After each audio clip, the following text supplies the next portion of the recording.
by the crisis in Libya. We'll join now in the studio by Kelly Walker, a British teacher working in Libya who's just returned from the country. We were chatting to you yesterday. Yes, that's right, yeah. Now, we were very worried about you yesterday. Yeah, I'm sure you were. What was it like where you were? Yeah, I mean, when we left our apartment in the daytime, it was very eerie. Everything was completely quiet. We had no trouble getting to the airport, thankfully. We had a trusted driver that took us there. Other people that we met there had a little bit more trouble, a lot of stopping at checkpoints by plainclothes policemen, allegedly, carrying guns. So that was money? No, actually. Not from the people that I managed to speak to last night. And when we got to the airport, it was incredibly chaotic. And had we not found the right people, I don't know how we would have got actually into the airport. When you say chaotic, give us an idea of what it was like when you got there. Just absolutely thousands of people. It was impossible to actually get through the airport doors. There was most of the people I spoke to were Egyptian nationals working over here, trying to get home. A huge amount of Syrians that had been there for days. I do believe the Syrian planes had been cancelled, actually, yesterday. So everyone was really angry. And you managed to get through. Yeah. How did you get back? Thankfully, some oil companies had chartered a flight to come from Egypt to Tripoli to pick them up, and we managed to speak to the right people, and they took us with them. Wow. To Amsterdam this morning, so that was good. Okay. And what's happening as far as other British nationals are concerned? Really, the communication is so bad at the moment that it's whatever you decide to do on the ground. We made the decision to go to the airport last night, but as 4 or 5 girls on our own and of a certain age, we felt it would have been unsafe to stay there overnight. So we would have actually tried to get back to our apartment. Other people that we've managed to speak to are trying to wait for sort of other flights that they'd already booked, Libyana and BA. Whether they'll be taking off today, I don't know.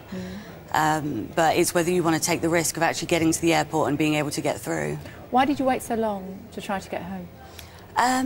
I think for us, it kicked off really quickly.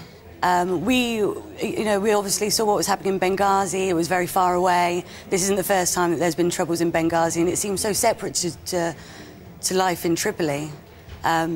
So we, in the space of 24, 48 hours, really things took a turn for the worse. What was the overriding emotion for you as you were heading to the airport and trying to get on a plane? Panic.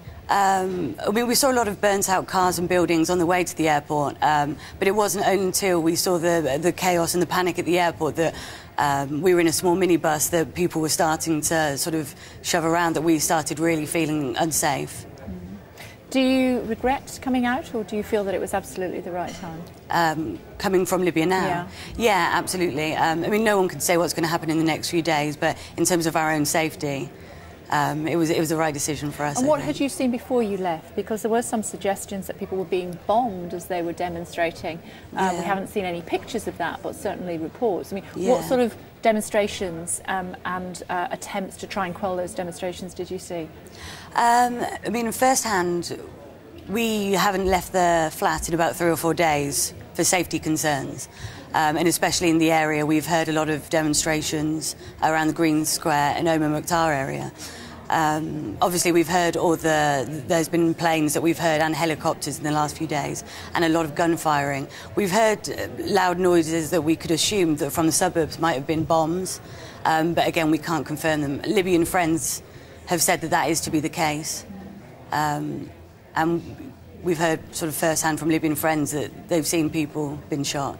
Why did you go to Tripoli in the first place? As an Arabic graduate, I have a love of the Middle East, and learning the language is something that is important to me. So it's a very lovely place, and the people are very good-natured and very respectful of us. So, what do you think you've left behind? Because it does look as though it's starting to implode. Yeah, a lot of friends, all of my students that... I'm a first-hand teacher in Libya, actually, and this is the first time most of them have started learning English. So for me, it's a whole community of people that were calling me up until I was at the airport yesterday, trying to help us, welcome us into their homes, saying that we could go and stay with them.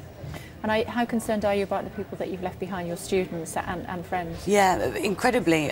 We've had some friends that have been out protesting, that have been involved in violence, and that have seen people get seriously injured. Do you think that Colonel Gaddafi, will finally topple now, or do you think the sort of threats that he's making, not least what we heard yesterday in his statement on Libyan state television, means that he will be able to hang on to power? I mean, in my opinion, I can't see it happening. We heard word before we boarded our plane last night that actually Green Square was full of just pro-Gaddafi supporters, and tensions were pretty high among those that are anti the regime. Up until a week ago, I was saying you couldn't even utter his name, even among sort of intelligent, educated people. It was too scary to utter his name. Now that this has happened, I think it's been a major breakthrough, and I don't see how it could go back, really. Do you think you'll ever be able to return? I hope so, inshallah. You look knackered. Are you absolutely exhausted? Yeah. We haven't slept much in the last 3 days, just trying to follow the news and communicate with back home, so... Lisa, you've spent quite a lot of time over in Libya, didn't you, last year? And you got that impression as well. People were terrified to utter Gaddafi's name. Yeah, we were just talking beforehand, weren't we? That absolutely encapsulates the situation, that you couldn't even mention Gaddafi's name in a taxi without people, hesitantly looking over their shoulder, wondering who you were, what your motive was. And I know people that I arranged to meet, they would meet me, they would talk to me, and then I would try and call them the next day, and then they wouldn't pick up the phone. And I think there's real fear, which is why when we talk about this tipping point, I mean, clearly, obviously, it's gone and passed and moved beyond that in the east of the country now. But it is very hard to see how the situation can reverse. And there is a lot of hatred as well, I think, of Gaddafi. There's a lot of resentment that the country's done so well in terms of its oil and lucrative businesses, lots of nice shops opening up in certain parts of the capital, Tripoli, and people don't feel that they've had a share of that wealth. And I know just from talking to people on the phone over the last week or so, they are exhausted, but they just feel that this is their moment in history and that they have seen the Egyptians. It's a different story in Egypt and Tunisia, but they've seen what's happened in Egypt, they've seen what's happened in Tunisia, and they just feel that they cannot let this window of opportunity pass them by. You're nodding, Kelly. That's the sort of impression that you're getting. Absolutely. In comparison to Egypt, Libya on the surface seems very affluent. The streets are clean, everyone's driving nice cars and lives in nice houses. But I think I read a report the other day that about a third are actually living below the poverty line, and especially when you move outside Tripoli. And it's become so obvious with the amount of incredibly rich hotels that are opening and Western shops in certain areas, like you said, that it's just untangible for so many people to access these. It just seems so unfair and a lot of injustice. Did you see much damage to the infrastructure as you were leaving? The People's Congress, Mu'tamar Shabia in Omar Mukhtar Street, a lot of burnt out cars. The airport road doesn't seem good. I've had friends drive around in the suburbs, Fashloom, Tajura and Ben Ashur, and they've seen it a lot worse.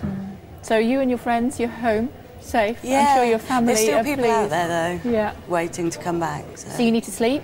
Yeah. You need to get some rest? Sure. You need to eat properly?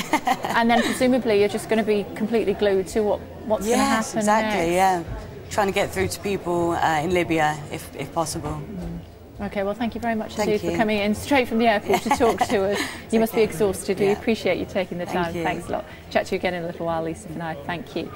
And for those hoping to get a UK chartered flight out of Libya, number to call on your screen right now, 020 7008 0000. In Libya, 021 340 3644 or 45. But as Kai was saying, it was incredibly difficult to make calls, wasn't it? Yeah, Madar's been down for quite a few days, and Ljubljana, the access is really not very good. Hopefully people will be able to get through and make those calls and get on that flight like you managed to. Thanks very much for now. And a reminder also, you can get all the analysis on the crisis in Libya and the implications for the wider region, skynews.com. On the news now, the death toll from the earthquake in the New Zealand city of Christchurch